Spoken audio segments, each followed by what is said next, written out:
Bonsoir à tous. Alors revenons un peu à la politique intérieure française, quittons un peu, je parle pour moi, quittons un peu le sujet Israël, Hamas et tout ça, et les mondialistes, etc. Parlons un peu des élections européennes. Alors déjà, moi, je crois que je ne suis pas le seul, je ne pense pas que 5 ou 10 ou même 15 députés de plus de notre camp changent quelque chose au niveau du Parlement européen. J'ai bien l'impression, comme beaucoup d'entre vous, que ça se joue au-dessus. Ça se joue au-dessus avec des gens qui sont placés, qui ne sont pas élus, et qui finalement arrivent toujours à obéir à certains lobbies, et surtout à un plan. Le plan que nous avons tous décelé, enfin j'espère, qui est un plan mondialiste, européo-mondialiste, et bien sûr agrémenté d'islamisation et de submersion migratoire. Petite parenthèse, vous avez bien vu que la loi immigration était une vaste plaisanterie. Il n'y a quasiment rien et je crois qu'on attend le retour du Conseil constitutionnel qui va enlever le peu qu'il y avait. Et vous voyez bien qu'en parallèle, au même moment, eh bien, on voit que l'Espagne est submergée, que les Canaries sont submergées, que ça vient de partout. Bien sûr, avec la complicité de l'Union européenne, avec la complicité des associations soi-disant humanitaires qui vont chercher sur commande les migrants en pleine mer. Et on doit recevoir, bien sûr, tous ces hommes seuls, entre 18, on va dire, et 35 ans, qui fuient leur pays en guerre, qui ont laissé toute leur famille sous la célèbre guerre du Sénégal, la célèbre guerre du Maroc, la célèbre guerre, enfin toutes les célèbres guerres, mais bizarrement pas la guerre de Palestine. C'est extraordinaire. Donc, vous l'avez compris, on nous prend vraiment pour des cons, ils font absolument ce qu'ils veulent. De temps en temps, ils haussent un peu le ton, là, soi-disant, oh là là, attention, mais en fait, c'est leur plan et on ne pourra rien y faire. Donc, au fond, ça veut dire que ces élections européennes ne changent rien. Tant qu'on sera dans l'Union européenne, on ne sera jamais maître de notre pays, on ne sera même pas maître des gens qui peuvent rentrer, que nous devons nourrir par force, sous peine d'amende, recevoir par force, sous peine d'amende. On est dans un truc de fou, où des gens qui ne sont pas élus mettent des amendes à un pays parce qu'il dit non, non, celui-là on ne le veut pas. Ah ben vous êtes obligé monsieur, sinon c'est 20 000 euros. 20 000 euros, je vous rappelle que c'est l'équivalent du salaire annuel d'un Français moyen, ou d'un Français pauvre, enfin bref, d'un Français.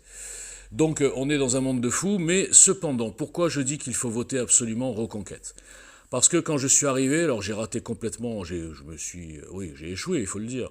J'ai complètement raté mon projet EGL citoyen, et pourtant je persiste à croire que c'est la seule solution. Alors pas EGL citoyen, on s'en fout du nom, et puis pas Walter Boujna, moi je suis pas inquiet.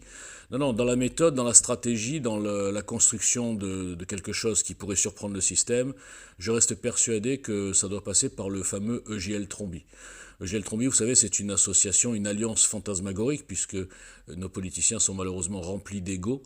Ils se prennent tous pour l'homme ou la femme providentielle, et ils gèrent des boutiques, et ils ne veulent pas s'allier, on l'a vu, il y a eu même pas beaucoup de tentatives finalement, il y a eu beaucoup d'occasions en tout cas de faire une véritable alliance de la droite et des souverainistes de gauche qu'on pourrait faire revenir, notamment avec l'axe du programme EGL que personne n'a lu, c'est dommage. Donc j'ai raté ma mission, parce qu'elle était trop compliquée. J'en parle tous les jours, je suis un peu le Calimero de la politique, de la politique citoyenne. L'inconnu des réseaux sociaux, l'inconnu partout d'ailleurs, qui explique depuis 5 ans maintenant pourquoi cette initiative a été étouffée, pourquoi ce type que je suis, hors caste, hors loge, hors lobby, hors communauté, hors tout en fait, hors système, a été complètement psychiatrisé, boycotté, diffamé, etc. Bon, donc moi j'ai raté le coche, ok on n'en parle plus. Néanmoins, imaginez qu'on ne vote pas Reconquête. Imaginez, je veux dire, le Rassemblement national a déjà sa clientèle. Dans tous les cas, ils feront minimum, je dis bien minimum, 22. Ok, mais vraiment le minimum, c'est-à-dire dans une apocalypse, ils feront 22.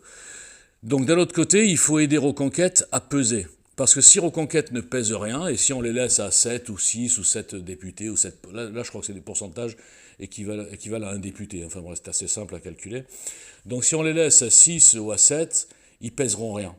Et on aura un parti quasiment unique qui dictera sa loi, qui n'aura absolument aucun besoin de s'allier avec qui que ce soit, de construire cette alliance dont tout le monde rêve, les électeurs en rêvent, mais ils ne font rien pour la créer, pour la provoquer, pour la forcer. J'ai été le seul à expliquer que toute alliance ne se fera que si les militants de chaque parti la forcent, en oubliant leurs petits conflits personnels, on n'est pas d'accord sur si, on s'en fout complètement. Aujourd'hui, on doit sauver notre pays, je crois que vous n'avez pas très bien conscience de la situation. Et ça va être très très difficile, ça passera j'espère par une victoire de Trump qui nous facilitera la tâche, on va dire, mais dans tous les cas, c'est une chance sur 10. Et j'ose le dire, je suis très bon en pronostic, faites attention. Hein. Aujourd'hui, nous avons une chance sur 10 de sauver notre pays de l'islamisation complète, de la mondialisation complète, du français qui continuera à être un gibier pour migrants, de faillite même sociale, de faillite économique, de faillite à tous les niveaux, de faillite en termes de sécurité, en termes de tout ce que vous voulez. Ça sera la soumission totale à des gens qui nous laisseront exprès dans l'insécurité globale pour que nous n'ayons même plus la force, ni les moyens, ni le cerveau disponible pour penser à nous rebeller et à nous libérer de cette caste mondialiste qui nous traite comme des esclaves, on peut le dire, en nous enlevant toute souveraineté, tout pouvoir de décision, tout abreuvé de propagande. Donc si on arrive à faire monter Reconquête à 12 ou 13, et que nous avons le Rassemblement National à 22, eh bien je veux dire c'est beaucoup mieux ce dispatch, on va dire, que 29, admettons, pour le Rassemblement National et 5 pour Reconquête. Croyez-moi, c'est pas fini, bon moi je suis mort, d'accord, mais j'ai pas encore perdu l'espoir de provoquer un déclic à un moment donné, de pouvoir rencontrer quelqu'un qui puisse me donner enfin de la lumière et que je puisse exposer mon plan. Et quand j'aurai exposé mon plan, que ce soit EJL, Trombi ou même le plan AC, hein, c'est autre chose, vous ne connaissez pas, il n'y a que moi qui connais, avec une stratégie bien définie, avec un axe de programme bien défini, avec une façon de créer cet OVNI, hein, objet politique non identifié, bien défini. Je suis le seul en France à avoir un plan, à avoir un projet, à avoir un programme, à avoir tout ce qu'il faut, et c'est bien pour ça justement. Mais comme ça parle de politique, hein, je parle juste un lanceur d'alerte ou un créateur de buzz, ou un chasseur de vues ou un vendeur de produits financiers, vous comprenez pourquoi les petits médias ne m'invitent jamais, parce que je ne fais pas de vues, évidemment.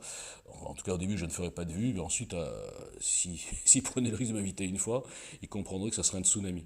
Mais ils ne veulent pas, parce qu'ils sont là d'abord pour le buzz et les vues. Et pour ce qui est des politiciens, évidemment que chacun gère sa boutique. Ces gens-là, malheureusement, hein, j'ai bien pu le constater à mes dépens, méprisent le peuple, méprisent tout ce qui ne vient pas de leur caste d'entre-soi, et même quand ils se plantent complètement, et là je parle malheureusement de Reconquête, même quand ils se plantent complètement, ils ne changent pas une virgule, ils ne changent pas l'équipe, ils ne changent rien, ils pensent que ça va tomber du ciel. Donc, tout ça pour vous dire qu'il faut absolument voter Reconquête, les faire monter à 12%, 12%, 23% pour le RN, 23 plus 12 égale 35, je vous fais les calculs. 23 plus 12 égale 35, et ensuite on pourra peut-être éventuellement, les années qui restera avant 2027, si d'ici là la France existe encore, on pourra peut-être appliquer mon plan, on ne sait jamais, un miracle, et peut-être faire une pression à l'intérieur de chaque parti, par des militants de chaque parti. J'ai pas dit des militants EJL, moi je veux pas de militants, je veux pas de fans, j'en ai rien à foutre. Moi je propose un plan. Et peut-être qu'ils comprendront qu'il faut arrêter maintenant les enfantillages, il faut arrêter les petites ambitions personnelles, il faut former une équipe de France, une véritable équipe de France qui soit élargie et qui rassemble bien sûr aussi les souverainistes de gauche, car il y en a. Hein, il y en a, il ne faut pas cracher sur la gauche, la droite, machin, tout ça c'est dépassé. Aujourd'hui, il y a les patriotes et les mondialistes, il y a les patriotes et les progressistes, il y a ceux qui veulent sauver leur pays et ceux qui se complaisent dans ce système parce qu'ils en vivent. Et je pense que malgré tout, même que je ne suis personne, j'ai encore l'espoir de créer ce tsunami.